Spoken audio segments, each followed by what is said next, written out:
Hi guys, so this is the first video for a short series that I thought to create about the Amazon Lightsail service. So Amazon Lightsail is actually an easy to use cloud computing solution that I actually almost use every day for my day-to-day work. So I thought to create this video to try to show someone out there how they can also use the product to deploy any kind of web application or website. So I'm going to cover things like Windows and Linux instance creation, as well as network-related topics such as static IP assignment. So let's get started with this first video.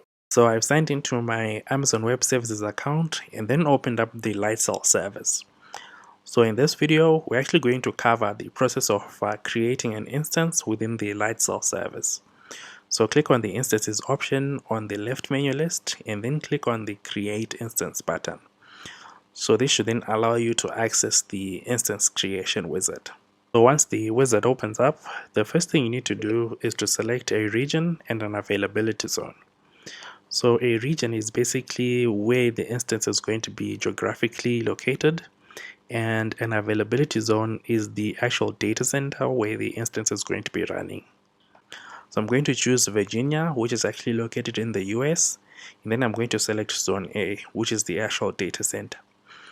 So on the pick your instance image section, you can either choose Linux or Microsoft Windows. If you choose Linux, you can either select an application plus the operating system or the operating system only. And if you choose the Microsoft Windows platform, you can either select from Microsoft Windows Server 2022 to 2016. Or you can choose App Plus OS, which basically gives you Windows Server 2022 with SQL Server for each of those years I've mentioned. So in this case, I'm just going to choose the OS only option, and I'm just going to select Ubuntu 22.04. So you can actually choose to add a launch script, which will actually run when the instance is first launched. And you can actually choose to change the SSH key pair, which is used to connect to the instance. And finally, you can also choose to whether automatically create snapshots for the instance at a predefined time.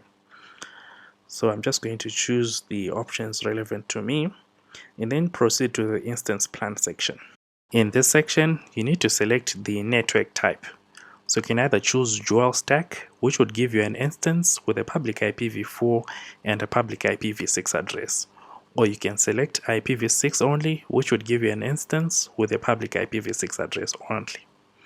So once you've made your choice, you can then choose the size of the instance. So there are options whereby you can choose the size based on a couple of parameters, such as price per month. So once you've made your choice, you can then proceed to the next step. But let me just show you the pricing difference. If you choose IPv6, you can actually see that the price goes down because you don't need to pay for the public IPv4 address. But if you select a dual stack, you will notice that the price goes up because there's an extra $2 or so for the public IPv4 address. So once you've made your selection here, you then need to identify your instance, which is basically giving the instance a name. So in my case, I'm just going to call it my first instance. And then on the tagging options section, you can add key only tags, or you can set key value tags, which is basically a way to identify this instance in the event that you've got multiple instances within your account. So I'm just going to click on the create instance button to actually deploy the instance. And the deployment process takes about a minute or so, depending on the size of the instance. So you'll notice that the instance is now running, and you can see the public IPv4 address and the public IPv6 address for the instance. If you click on the instance name, you actually get more details and options to manage the instance. So on the connect tab, you actually find details on how to actually access the instance over SSH if it's a Linux based instance, or using any other client if it's a Windows based instance. So the username is Ubuntu, and we also have the public IPv4 and public IPv6 address. So if you click on the metrics tab, you actually get details about CPU usage, as well as other options that are related to the hardware for the instance. You can actually set up alarms in this section so that if something is getting over a certain limit, you get notified. On the snapshot section, you can actually create full system backup images of your instance, including any additional disks that may be attached to the instance. So this would actually help you in the event that you'd like to recover your instance for whatever reason in the future. So you can choose to do this manually, or you can schedule it to happen automatically. On the storage section, you'll see details about the system disk and an option to create and attach additional disks to the instance. In the networking section, you'll see details about the public and private IPv4 address for the instance, as well as an option to attach a static IP to the instance.